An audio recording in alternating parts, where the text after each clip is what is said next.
It's been a couple of years since we last tested one of XO's boats, but it looks like it's been worth the wait because this is the new XO 260 Discovery. And if you think there's a similarity between Land Rover's naming policy and XO's, I suspect that may not be a coincidence because XO sell their boats as hardcore off-roaders of the sea. They're built in aluminium, which makes them light and immensely tough, but they're finished beautifully. They use this rather attractive and very tough wrap to cover the hull, so it looks just as neat and stylish as a GRP boat.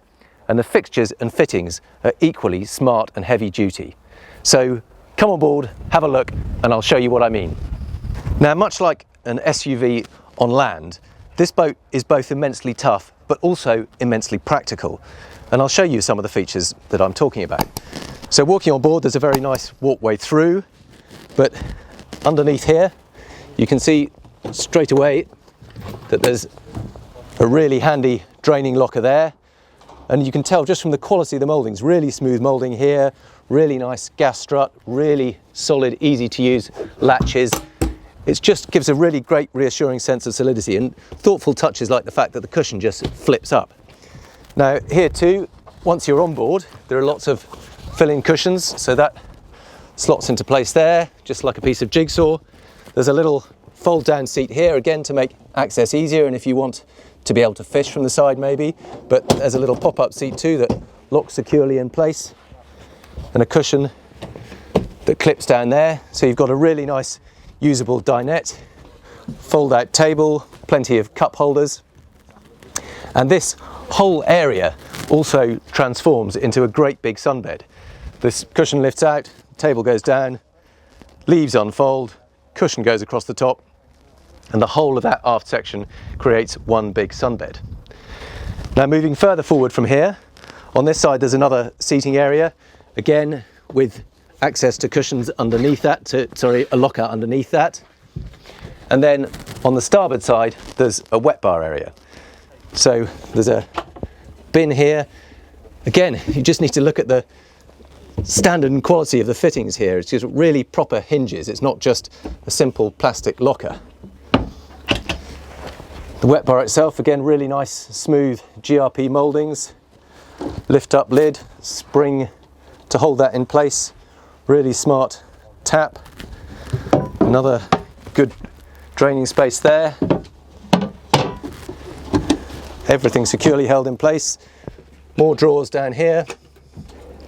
And a little pull-out portable gas burner, so you can lift that up and put that on top to cook something. Another drawer down there.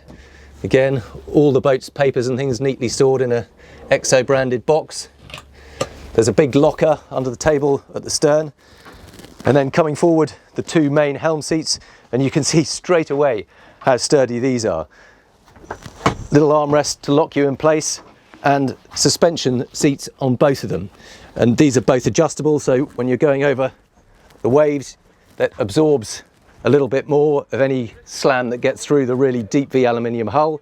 Those can be adjusted. There's a screw adjuster on the front of both of these seats that actually adjust it for the correct weight. So obviously if you're lighter, you need less resistance. If you're heavier, you can put a bit more resistance on there. And the helm seat itself, obviously those armrests. There's also a bolster section that lifts up.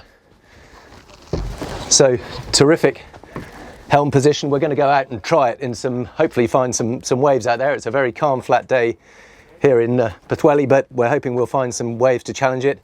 But straight away feels like a serious driver's machine. Throttle nicely towards you, so it's not too much of a reach when you are sitting down, but equally you can stand up. Adjustable helm wheel. So again, if you're sitting down, you probably want it slightly more horizontal towards you. If you're standing up, you can tilt it up. Gives you a bit more space and a bit more control. Nice glass bridge screen in front of you. Bow thruster for getting in and out. You've just got the one engine, albeit a very big one on the back, but it means that just helps you get in and out of the berth. And then moving forward, there's a couple more features. It's just so clever the way they fitted all this in, because it's not a big boat, but under the helm, there's a nice fridge. A couple of cup holders tucked right in front of the glass bridge screen here. And then on this side, Another little secret, that swings open. Again, look at the smooth finish on these GRP mouldings. And down here, there is a heads compartment.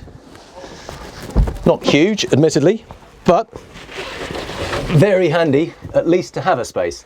And again, there's a sink in here, little tap, got some natural light coming in through a frosted glass skylight above. So there is some natural light, and of course an artificial light too. So although it's small, it's not too claustrophobic in here, and it's a really useful extra function to have. And it has got a full holding tank, electric toilet, everything you need. So not the most spacious, but very handy. So coming out in here,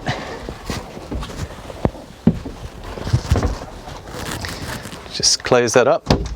Now you can see again the sturdiness of all the fixtures and mouldings and things here. This is the T-top, and really solid steel mountings covered in this rather nice matte black finish. Gives it a slightly tough, more rugged feel. And then through into the bow area, and again there's a walk-through section of the windscreen and a lower half. And again, it's just all feels really solid and secure. So big chunky hinges, proper locking, and a magnet here so that clicks solidly into place and is held in place. And into the bow area itself, nice little table. So you've got a dinette here as well as back aft. So even though it's a 26-foot boat, there are two separate socialising areas. Really nice cushions. They're just the right kind of density, so it gives you some padding and a bit of comfort, but equally it doesn't look like they're going to absorb any water. So nice little space here, seats around both this side and another seat on the opposite side. So again, a sociable little zone. And then if you lift up the cushions, they obviously pop down. I've already unpopped this one. But another big locker here. Again, really good, nice gas struts, nice smooth finish on the underside, and a really sturdy latch. And there are all the covers in there. So plenty of storage, and there's another one on this side. I won't lift that up, but you can see there's another one there, and a further one in the bow section. And you can see the speakers here, so you've got onboard entertainment, and there's one other rather funky feature up here. This is the anchor locker, and you can see from outside the boat there's no anchor showing, but rather than just having an anchor that you chuck down the bottom, manually lift it up, we can do way better than that. This whole section lifts up, that opens like that, and this whole anchor swings up and out, locks into place, and then you've got an electric windlass to lower it all. So it keeps it nice and well clear of that vertical bow, but it means you haven't got anything sticking out the front when you're berthing it, and it all tucks neatly away into a beautifully deep locker. And again, there's space in here for more ropes and fenders as well. So just really well thought out design. And of course, when that goes back, pops into place, locks down again, and you wouldn't even know it was there. We're out in the bay off Pwllheli. To be honest, the conditions are almost too nice for this, but we're going to give it a go anyway. We've got that 400 horsepower Mercury V8, got the kill cord on. Let's start up the engine, see how it goes. Oh, they just sound so good, those, when you start them up. Right, into gear, electronic throttle, so everything is nicely controlled, very smooth. Just going to bring it round towards the harbour. So we've got a nice flat run parallel to the beach with the gorgeous mountains behind us. Line it up. Let's put the throttle down. Oh my goodness, it's got a lot of punch.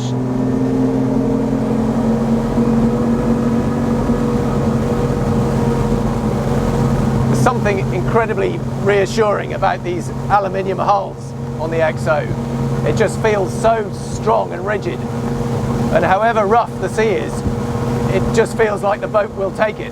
It's also got a really nice deep V hull, so although there's not much chop out here, I've been bouncing around over the wake of our photo boat, and it feels just so solid. And with these suspension seats as well, soaking up anything that gets through, you just feel bulletproof here. And tucked down here, it's quite a nice low seating position. You've got a tall windscreen around you, so I'm completely protected from the breeze. And yet, when I want to get the wind in my hair a bit, I can lift that bolster up, tilt the helm up, And it's a really great standing position too. I can see through the gap between the T-top and the windscreen and get a superb view. But in case you're getting a bit too much wind noise, I'm just going to sit myself down again, slot that down. And now we're cruising at a very comfortable 33 knots, 4,800 RPM, 75 litres per hour. Incredibly civilized. Let's see how it handles. Oh yeah, whoa! That grip's nice and strong. Tracks around beautifully, really nice, nicely weighted steering. It's not too sharp, not too heavy, and a nice small diameter wheel, so it really feels like you're in a kind of sports car or a go-kart almost. And that's the beauty of these XOs, is that although they're incredibly tough, they're actually really agile and nimble too. Let's give it a quick flat out run. Tilt up the engine a bit. Really get it flying. Now we're motoring. Now we're doing 40 knots. Trim it up a little bit more. Lovely. We're doing 42, just edging just over 42 knots. 135 litres per hour, 6,100 RPM. Wow, and that just feels utterly in control. And you can still chuck it about a bit, and it's all perfectly safe, stable.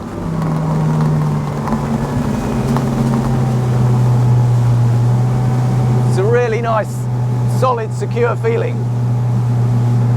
Just gives you the reassurance that whatever you get caught out in, you're not going to get in any trouble. Got a solid, strong hull, a nice deep V, precise steering, plenty of throttle control, and above all, it's actually the helm position makes such a difference. Because you're securely wedged in here, you can put those two armrests down, you feel absolutely locked in here, and it's going to take some almighty wave to knock you out. You're just going to sit it out, bounce up and down on the seat. It's not going to be a problem. But really, when the weather's this nice, it's just as nice to put that up, kick back, and it's a really usable, comfortable sports boat. It's a little bit of noise from that engine. Now we're doing 26, 27 knots, just over 4,000 RPM, and burning 44 litres an hour.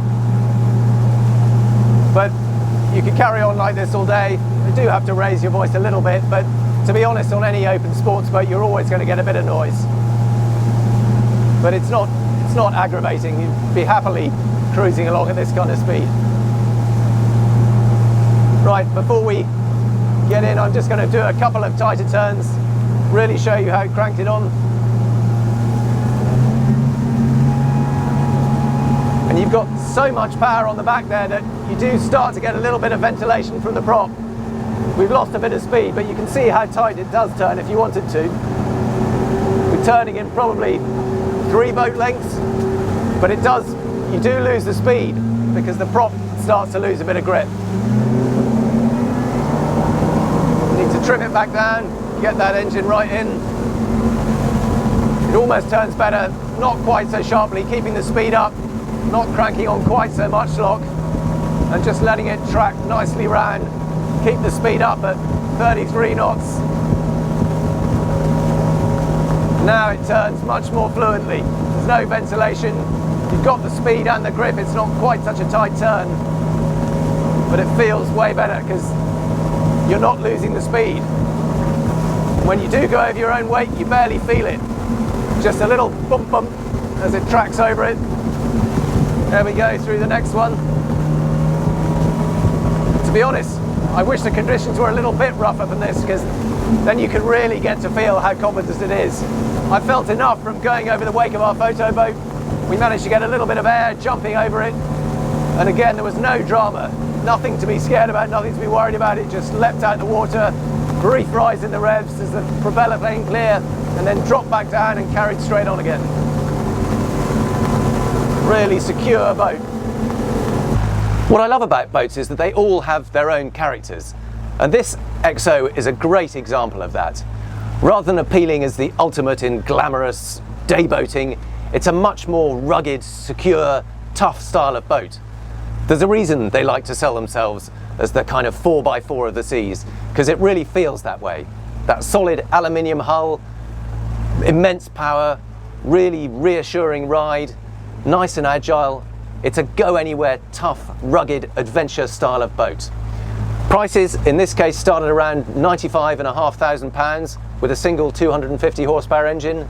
In this spec, with this whacking great 400 horsepower, and all the spec on board you can see here, it's more like £150,000. To be honest, I don't think you probably need quite that much spec.